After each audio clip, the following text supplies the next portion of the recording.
Here's a good one for you. Why do some of us stay in relationships so long when we know it's not the right fit? What keeps us from getting out of it quicker? Because I heard you say, move on fast, move on fast. You should know in the first conversation or at least a couple of dates, right? But why do we psychologically hold on to something to try to make it work when we know it's ultimately not going to work? There's so many reasons. So fear is at the foundation of it all. Fear of being alone. For some of us, fear of starting all over again. The fear of we can't find anything better than this, so why leave? The fear of disappointing parents, family, friends. Excuse me. For some women, the fear of my biological clock is ticking. There's so many different things that trick us into thinking we have to hold on to this thing even though it's not for us and it doesn't make us truly happy. And so we don't let go for those reasons. What do you think is the biggest fear? The biggest fear? Most common. Is it the clock is ticking? Is it the parents? Is it fear of being alone? We have not learned to enjoy our own space and really be at peace with ourselves. And if you don't know who you are, being alone is like being with a stranger. And you're like, who is this? It's very uncomfortable for you, you know? So I said, if you don't know yourself, being alone is like being with a stranger. And that's a very uncomfortable and awkward position to be in. And so we run from that. And what people do is, even if they can't find a relationship, they occupy their time with distractions. They bump it up with work. They bump it up with kids. They bump it up with all kinds of extra activities because they don't want to face themselves. And that's the reason why we don't heal, because we don't want to face ourselves. Wow. Yeah, I think Kyle Seitz was saying yesterday about, what is it? We're more afraid of what we'll lose than the unknown of what we'll gain. Hold on, let him say it. What is it? The reason we're scared to let go of anything is still thank you. Yeah. So the reason we're scared to let go of anything is just because the mind can only see what you will lose, but it can't see what you will gain. So it's actually tangibly able to measure the loss of this thing, but it actually can't see anything that's coming in. So yeah. And I loved your talk. There you go. To Stephan. Yeah, so if something, you know, is 50% or 70% really good, but you know there's 20, 30, 40% that's not working, you're afraid to lose that 50, 60, 70% of good as opposed to something that could be even better. Absolutely. In the future is what I'm hearing. So, okay. Who wants, any, I see the 100 ladies' hands coming up really quick. I saw right here, yes, okay, you pointing at the person who's got her hand up. Go ahead and say right here. Oh, yeah. Oh. Right here. She's standing up, yep. Oh, that one. Go ahead and say your name, what you're grateful for, and your question. My name is Brittany, again, from Sheboygan, Wisconsin. And I'm most grateful for the same thing she is, that my boss, I'm his only employee besides her, and he gave up his spot for me to be here today because he knew that it would be that important. I'm going to get emotional about that because I started with him as a coach, and he ended up being my boss. But put the mic up a little bit closer. I have never heard of you before, but I believe that you were here to answer the question that I have. And it makes me very nervous because it's a very vulnerable space. But I have a lot of relationship issues with my mother. And that's a very difficult relationship to manage because I hold a lot of guilt that if I say or do something that hurts her, that she'll be in a bad place. And so I put aside my feelings and the things that I need because I don't want her to hurt. But she's caused a lot of hurt in my life. Starting at the age of 5, she's allowed many, many people in our life, and I'm a victim of sexual abuse. And a lot of that was allowed by her letting people in and keeping them in after knowing. And I could maybe find forgiveness if I felt like she protected me, but I didn't feel that I know that there wasn't protection there. And I really grappled with, she was probably in a really hurt place as well when she was allowing those things, but the 5-year-old to 18-year-old when I decided to leave doesn't understand that. And then I have a kid a daughter. And as she goes through those ages, I don't understand because I could never let my daughter go through that. And I don't understand how she allowed that. And it's something that I really know that that's probably like 90% of what holds me back in everything in my life. Is like, this is a constant because she is close to me, but I struggle with like, do I love her and want to keep her around, or is it so much hurt I need to let it go? But then I have guilt, like if she struggles with depression and she were to kill herself because of things that I said, how do you ever live with that? So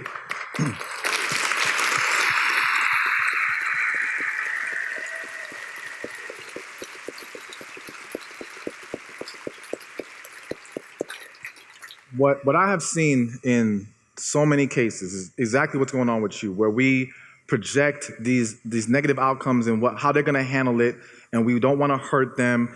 They've gotten to an age where we don't want to put this on them. However, what we don't realize is if there is an issue between you and your mother, there is a way that you are with your mother that she's already sensing there's some kind of tension. She's already sensing the relationship is not what it could be. She knows it only really comes out in like very frustrated anger moments, and I don't like that because I know that that's what hurts, you know. Well, I can't find a way to get it out in a respectful way. Exactly, because the thing is, you're holding on to it, and in those moments, it's almost like it's piling up, and in that moment, it explodes, and it just comes out, which is why you need to release it completely. And so, one of the steps in the Love After Heartbreak book is writing a letter and kind of doing an emotional detox to get all of your feelings out. But what I want to really express to you is that we think they won't handle it, but they will actually thank you for finally telling them your truth, because they did not know. I've seen so many people who it freed them. And so in that story I gave you guys earlier about the woman and her mother ended up revealing to her more things that she never knew happened in her mother's life. And that's how the relationship got even stronger. Don't let fear stop you from doing what's necessary, because by you not expressing yourself, it's causing more damage. It's causing more hurt. And when you ask yourself, how could she have done this to me? I would never do this to my kids. Again, the hurt person is blinded by their own hurt. If you could have been any kid, she was going to do the same thing. It wasn't about you. It was about the issues within her that were not resolved. And it falls over onto our family, our friends, our kids, our siblings, whoever. So you have to understand that this is going to be a huge thing, a huge moment for both you, your health, and hers. But even if she doesn't handle it well, that is her journey to undergo. You can't put that on yourself. And you've got to learn. And there's one thing I want to say to the crowd that I forgot to mention. Many of you in here have been beating yourselves up, and you have yet to forgive yourselves. And part of healing is not just forgiving people. It's not just addressing what happened and letting things out. It's about forgiving you. We all make mistakes. We've all been there. We've all been disappointed. We've all been discouraged. But guess what? God already forgave all of you. He's just waiting for you to catch up. So accept it, embrace it, and know that this is going to be a good thing for you. I know it's hard to see it that way, but trust me, I've walked thousands through this process, and it's never, I hate to say it's never failed, but that's actually the real answer. It's never failed. I appreciate you. You're welcome.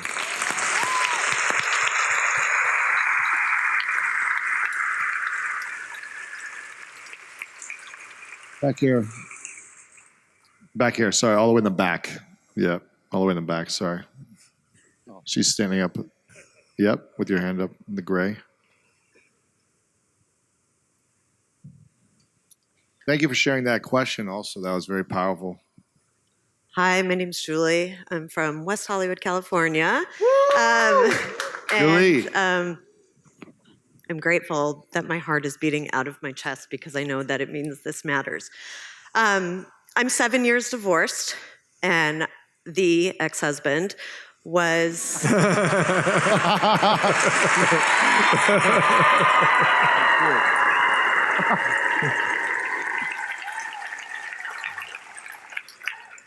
a serial cheater and physically abusive for the majority of our marriage. And I had an incredibly anxious attachment to him for the entire time. And so after my divorce, I was single for several years and then met an incredible man who I feel like I have a really healthy attachment with. But I notice, sorry, no but, and I notice that at times some of that anxious attachment creeps in. Some behaviors that I had during my marriage creep in. And I want to know, I know there's no epiphany, but how do you know when you're truly healed? You know that you're truly healed when you're not operating in fear, when you're not easily triggered, when you're not holding on to negative perceptions because of what you've been through, when you're not projecting your past experiences onto the present person. All right? This is when you know. This is how you know you've taken that next step. So you know deep inside you have not fully healed. You know that there's things that are still lingering there from your past marriage. And so it's time for you to take that next step and get it all out of your system. Because what happens in our relationships is, like I said, we may meet that wonderful, amazing person, and we want them to keep dealing with our issues because they're supposed to love us enough. But we should love us enough to address our issues, and we should love them enough to not want to put them through that over and over and over again. Let's go, man. All right?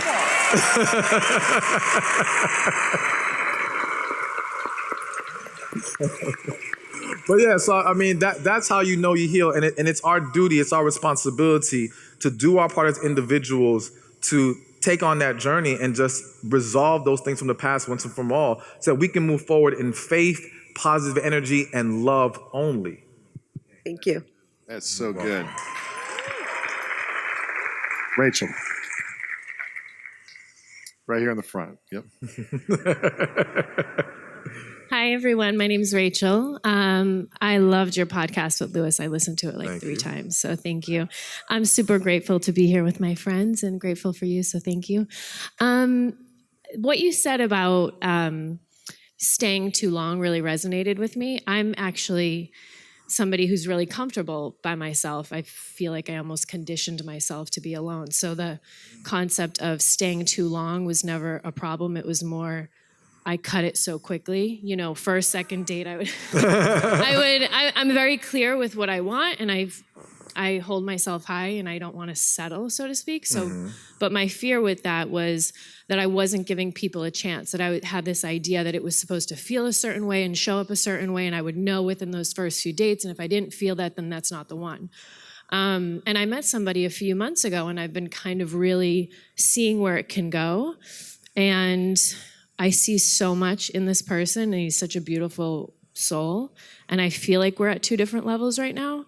So I'm wondering, how do you know if you're staying too long, similar to what you were saying? But my fear is that I'm forcing something that's not there. I'm also afraid of walking away from something that could be really great, given that relationships take work. The idea of it like happening like that is something that I've kind of shifted my mentality to be open to see that it could show up in different ways, you know?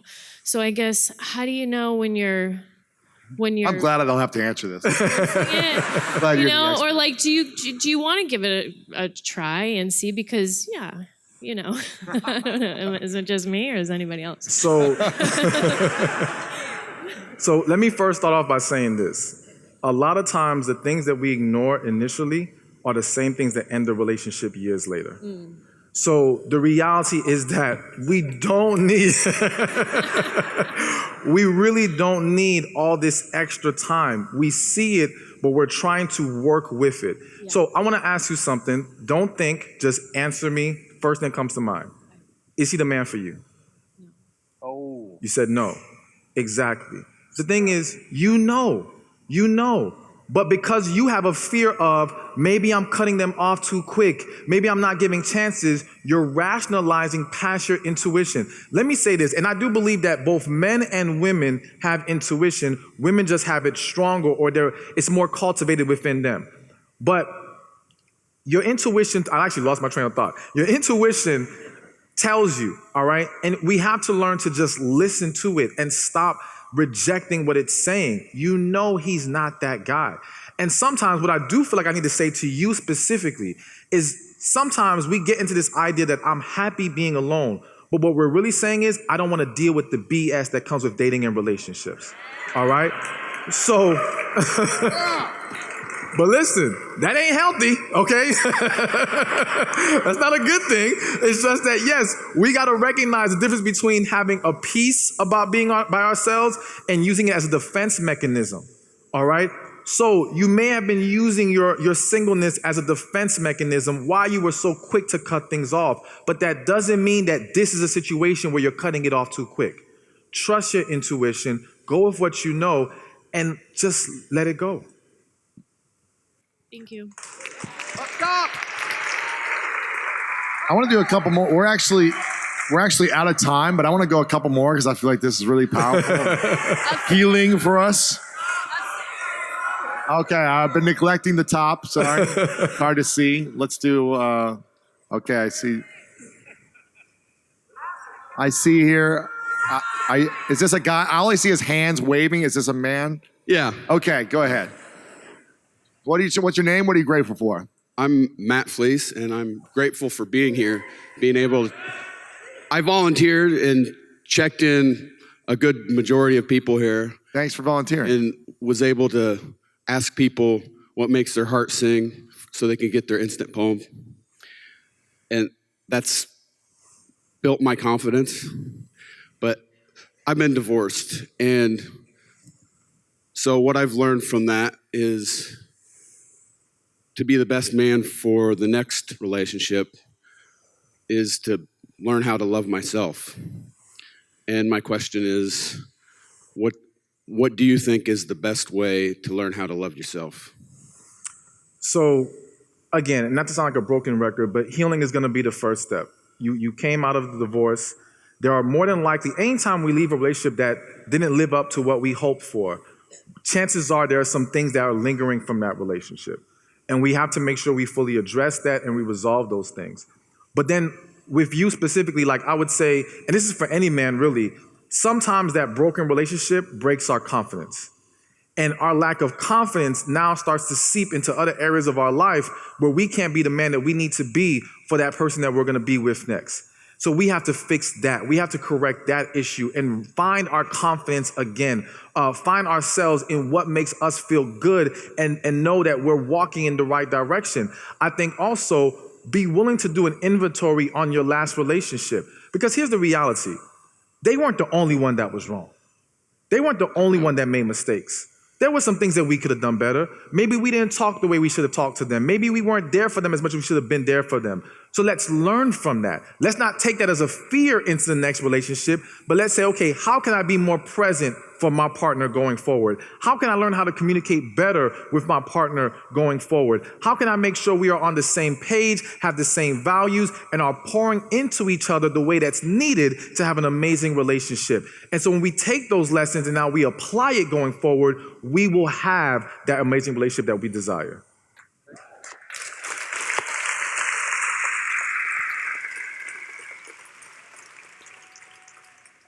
Hello, everybody. I'm Scott. I'm from New Jersey. Thank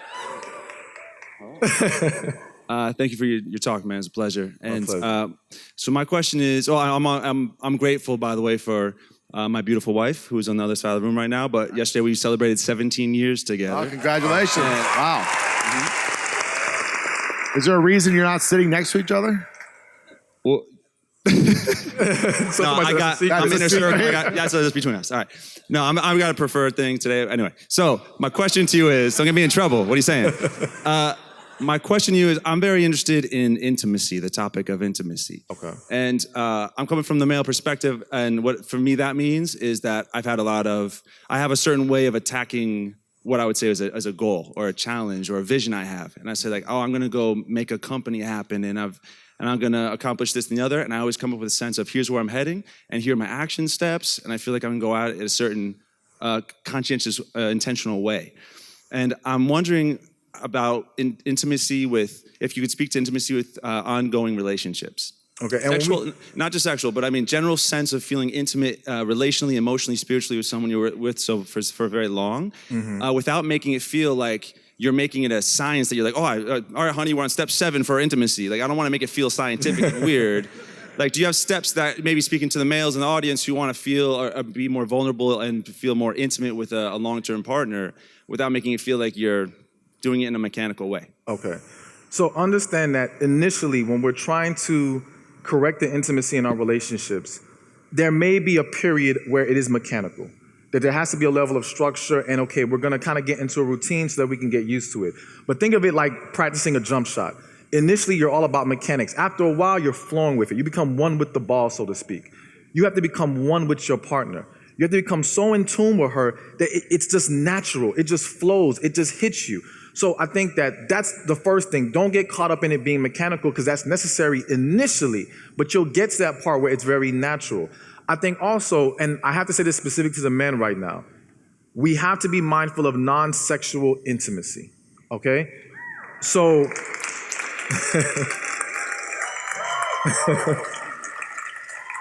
and again, we can lose sight of that, but the reality is that you never want your wife, your partner, to feel like the only time you want to touch her is when you want sex. Because now she feels like she's just a piece of meat to you, an interchangeable sex piece, okay? So for the men in the room, what does non-sexual intimacy look like? Non-sexual intimacy. Well, first let me give this quick story. I just have to give this story. So I had a couple once that I was counseling, and the wife was like, he never spends time with me. He doesn't talk to me. I just want him to watch TV with me. And I said, okay, I'm going to talk to your husband. We're going to get this straightened out. So I tell him, like, listen, she says she wants you to talk to her, watch TV with her, so on and so forth. He said, okay, cool. I got this. I'll let you know what happens. A week later, I said, what happened? He said, I watched TV with her, and she's still not happy. And so I asked her, I said, well, what happened? She said, yeah, he watched TV with me, but he was on this side of the couch, and I was on that side of the couch. So what I want both sides to gain from that is, one, as men, non-sexual intimacy, being affectionate, talking, spending time with her, whether that's watch her favorite show with her, whether that's holding her hand. And of course, that depends on your specific partner, what's important to her. So figure out what she needs from you. But on the other side, women, be more specific with your partner. Because, all right, that man heard watch TV with you. He watched some damn TV. Like, he was like, what's going on here? I did my part. You can't just say to a man, spend more time with me. I want to hear from, no, what does that look like? What exactly would you like to see implemented more? And there's nothing wrong with giving your partner those directions. The man who loves you will do it if he just knew what it was. Why do women not want to communicate what they really want? Because they feel like it takes away, because here's the thing, women know how to read us. Women are very in tune with us. We don't have to speak a word and she's analyzing the whole mood, the body language, all right? She might be coming up with all kinds of different stories, but she's figuring something out by looking at us. We are we're 1 + 1 = 2. We're very logical. We just needed to be straightforward. So another quick story. There was a couple, they were having issues. They were married for 12 years. And this time, they were a friend of mine, so I didn't have time to counsel them myself, but I sent them to a different counselor. They go to the counselor, and the counselor has them do an exercise where he tells the husband, say to your wife how you feel right now. He says how he feels. He tells the wife, repeat verbatim what he just told you. They spent the next hour without her being able to say verbatim what he said to her. Because in the woman's mind, she's interpreting the words. Well, this must mean this, or no, like, you really meant this. No, I meant exactly what I said, but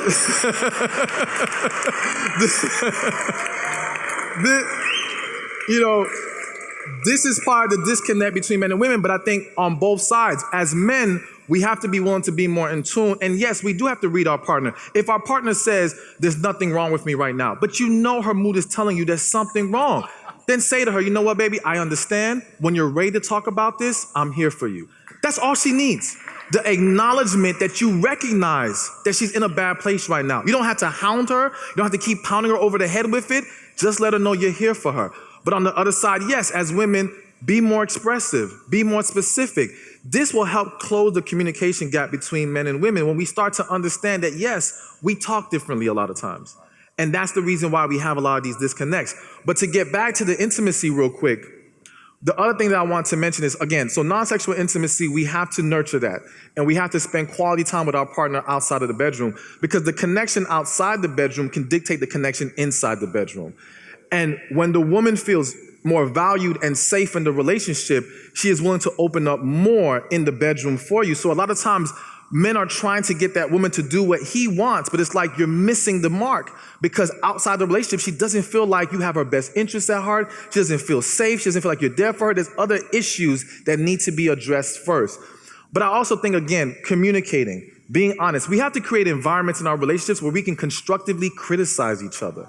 All right, we have this problem with being not brutally honest, but just being honest with our partners about what we need, what we like, what we don't like, without being offended by it. How do we communicate without being hurt or being hurt by the other person communicating? So again, not to sound like a broken record, healing is the first step, because a lot of times our inability to handle constructive criticism stems from things in our childhood and how we've been talked to before in our past relationships. So now we're triggered by the criticism. And again, we take it as a negative thing, not understanding this is an opportunity to grow with my partner. Criticism is good. If I know what you don't like, I can make it better. But if I don't, then how can we improve anything? So it's really going to take practice. And that's the reason why I'm so adamant about the relationship checkups, because that's an opportunity to essentially constructively criticize each other. But here's a tip. If you want someone to receive your constructive criticism, open yourself up to their constructive criticism. You cannot come into a conversation with your partner saying, you. No, you have to say, okay, what about me can be better? What would you like for me to change? I would think you can do it at the same time. Hey, let's sit down together and let's tell each other what we think needs to improve. And when you criticize in a positive way. It's not, I don't like this, I don't like that, that's horrible. No, like, this could be better. I would love if you did more of this. You know, positive ways of expressing that criticism can go a long way. Yeah. You hear that? A Latina just says what she feels all the time. Just says it. Going back to what Rachel said, what's the difference between knowing if they're the right man or woman for you or partner for you, and man, we're giving a lot of constructive feedback all the time. Mm-hmm. Like, this is constantly feedback, or these constant checkups. Seems like a lot of work. Shouldn't it just flow more naturally? Mm-hmm. So how do you know the difference between consistent feedback and improvement versus That is not for you. it's not for you? All right, so I'm gonna give this from two angles. Because it might be like a messy, might be some messiness there. Mm-hmm. So I'm gonna give this from two angles. For those who are believers, you need to ask God first and foremost. I cannot tell you how many times I've sat down with people who are believers, and let's say they're divorced, and I'll ask them, did you ask God if you should marry this person? 90% will say no. The other 10% say, I asked God, he told me no, and I married them anyway, okay? So there's a very clear reason why there's a high divorce rate in that sense. And even if you are not a believer in God, when we go within ourselves, we can get the answers we need. Again, we're letting life dictate to us the pace and distracting us and not allowing us to really take a step back and go within ourselves to get the answers to all the things that we're facing in life. And if we would do that, whether it's through meditation, through prayer, you'd be surprised how much clearer things become. So I do believe that in taking that step back, you can see very early and very quickly if someone is for you or is not. I do believe that, again, for most of us, we know, but we try to give reasons why we should give this a chance. Our parents like them. They're great with our kids. We come up with all these reasons, but at the end of the day, are you really happy with this person? And so I'll give you one test to tell if this is really the person for you. Remove all distractions. Put yourself in a room with you and just them. You can only talk. Let's see if you can enjoy their presence for the next few hours. I tell people all the time, you want to test a connection, go on a road trip for at least 6 hours. No phones, no nothing. There are people married right now who would kick their partner out of the car after 1 hour, okay? Like, they couldn't make it at all because they've only gotten this far because they've learned to tolerate their partner through having enough buffers in their life. Distractions, buffers like your friends. Some people use their best friends as a buffer because you get everything that you need emotionally from your best friend, so you can ignore the fact that your partner does not give you those things. You go to your job and spend all your time there. You immerse yourself in your kids. Some people make their kids their God, and they're doing that as a defense mechanism. Should we expect our partner to give us everything? It's not about give us everything. Or be everything for us? Shouldn't we have friends and other people to... No, have friends, yes. But so here's my personal belief. Have friends, absolutely. I think there's nothing wrong. That's healthy to have a world outside of your partner. But I believe your partner has to be a part of all of your worlds, number one. And your partner should be your best friend. You should cultivate that relationship. Why should they be your best friend? Because that's how you strengthen the bond between you and your partner. The reality is that, yes, you do need to make sure that your partner, you can fulfill each other emotionally in all the ways that's needed in a romantic relationship. Because that's what we're doing together. We're having a committed romantic relationship. And if we have to go to our friends and family to get what we need or we should be getting inside our relationship, the relationship is broken. And it's going to be a problem because now you're going to always seek to fill the void elsewhere. This is how the doors to infidelity swings wide open, because that partner can't give you what you need.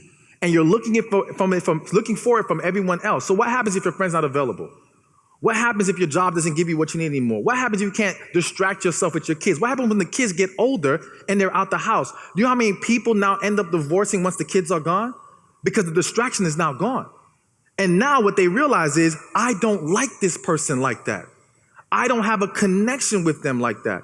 We have to make sure that connection is there. If the goal is to have long-lasting, amazing relationships, connection has to be there. You have to enjoy who they are at the core. And if you don't, we have a problem. Snap. And what if I'm just throwing this out there. What if someone is the one? Okay. 10 years goes by, you have kids, and you guys distance yourselves, and then you're on each other's nerves all the time, and you can't stand to be around that person for whatever reason, 10, 20 years, I'm just making the number up. Are they no longer that partner for you, and should you split it, or is there ways to heal and recultivate that relationship to being where you were in the beginning? So let me start off by saying this. A connection cannot be created, nor can it be destroyed. It is always there. When people reach a point that the person that they're with, that they have this connection with, they're now distant, is because there are underlying issues that have creeped in and have not been resolved. Maybe you're holding Step one, healing. Step one is always healing, yes. Exactly. It is healing. It is addressing those deeper issues. So yes, you can heal and you can correct things. And what I tell people all the time is, when people ask me, what do you do when the flame is gone? And when things aren't as passionate as they used to be, visualize and ask yourself, how was everything when it was good? How was the environment? How did we look? How did we present ourselves to each other? How did we talk to each other? For example, I had a couple, when they got together, the wife loved dancing. The husband would take her to dancing every week. They had a wonderful time. Maybe 2 years into the marriage, no more dancing. And so now that starts to create an issue that she starts to resent him for.